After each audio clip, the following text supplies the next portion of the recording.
One of the largest video game tournaments on the West Coast is taking place in San Jose. Welcome to Genesis X. It's a sporting event. With $23,000 in prize money on the line. 2024 has been blessed with truly incredible Smash majors thus far. Key of which was Genesis 10. Surprising upsets, a bloodbath from pools through all of Top 64, and giving birth to a villain who will have the heavy task to put his money where his mouth is. This tournament set up the Super Smash Bros. Competitive scene for a year's worth of stories. It's just too bad we didn't get to see most of this go down. Yeah, people are here from 36 different countries. And these gamers rack up serious points for the local economy as well. A $3 million estimated impact. Now, I am aware every major has its host of issues, and I'm kind of just picking on Genesis a bit, but still. By most accounts, being at Genesis 10 was great, but I gotta tell you, spectating Genesis 10 was pretty awful. My very first major was way back in Genesis 3. I even have the hoodie, so this tournament series is special for me. But like, come on, that was in 2016. It's 2024 now. Things change, technology changes. Especially for a premier event like this that costs hundreds of dollars per person to attend. Yo, like, for real, if you order this dish at a restaurant, you send that shit back. I'm not the only one that thinks this was ridiculous, right? We missed 3 out of 4 matches that were losers qualifier sets to get into top 8. That's right, most of these happened off stream. We saw Tweak 3-0 Riddles, but we missed a game 5 set between T versus Shuton, Nail and Ken, and Shattuck versus Meister. Let's go!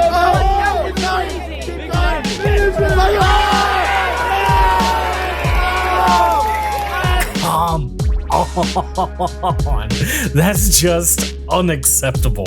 Most of those players flew across the ocean just to be off stream. Where's Sonics versus Zachary, Shuton versus Neo, Light versus Riddles? They were all game 5 sets on the winner's side just before winner quarterfinals. Maybe it's just me because I made 2 videos on this event, but I felt like I was watching more phone streams than the actual mainstream itself. Bottom line, majors, you gotta be up to snuff. It's been said that the Genesis staff had a heart out of the venue at 10 p.m. that Saturday. So if that's true, then I actually think they should be running brackets on Sunday. Like top 32? Top 16? Just the loser qualifying sets? Something. Like, Jesus. Help me help you. Help alleviate the situation. Like, check this out. This is every year. Genesis is sincerely trying to run the remainder round 1 pools, which is about 1,000 or so competitors, all the way up until top 8 in a single day.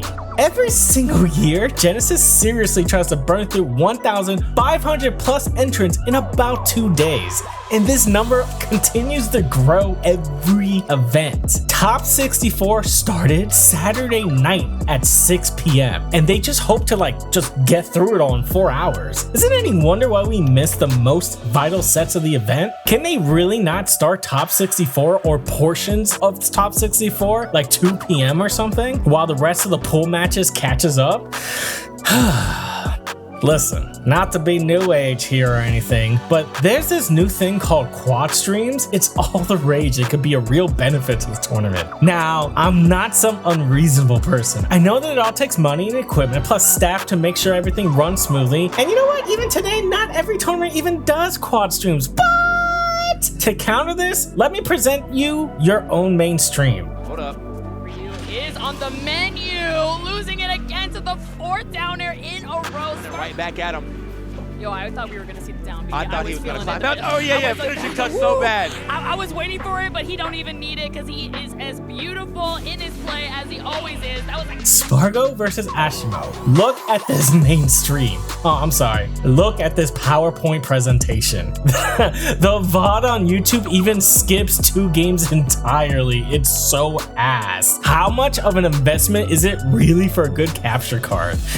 I mean, clearly the capture card malfunctioned and they just let the competitors play, which is admirable because you don't disrupt their flow. Oh, wait a minute. You did disrupt Ken and T's float later on, so but fuck them, I guess, because they play them characters. They moved the Ken versus T set off the mainstream, mainly because they knew it'd be a long set, but I gotta point out to you, it's kind of messed up. They already played 1 game on the mainstream before they were removed, totally disrupting their flow. Like, who knows how that would have affected things, seeing how both players had already been competing for about 12 hours at this point.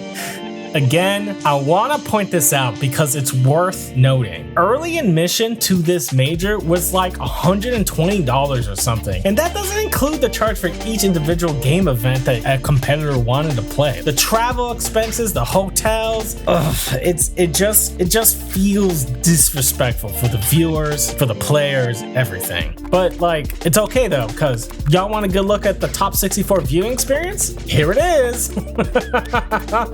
There were only 2 streams, and the quality suffered with connection losses through the night. And is it weird that a month later or so, and still so many sets are not on YouTube?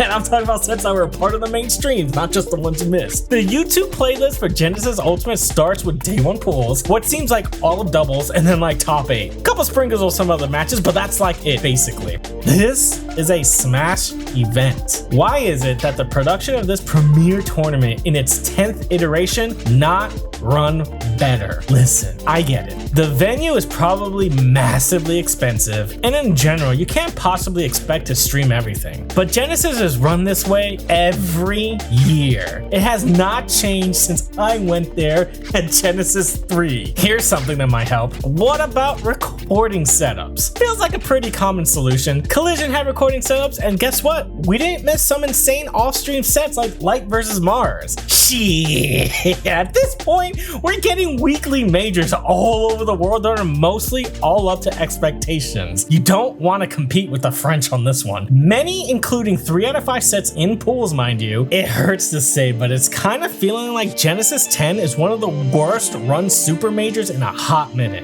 Online, it had players complaining for waiting hours for matches, meaning there was constant downtime, poor time management, a 1-hour-long wait to enter the venue for Saturday pools, paper brackets. In the year of our Lord 2024, we're still using paper brackets. On and on and on it goes. This carousel never stops.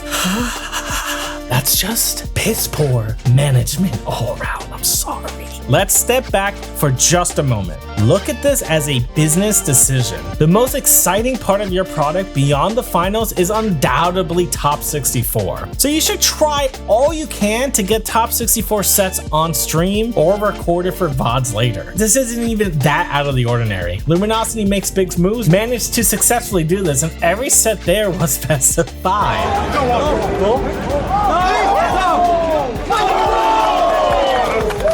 Genesis, for a tournament with this legacy and importance, to just have so many of these matches off stream, y'all, we can do better.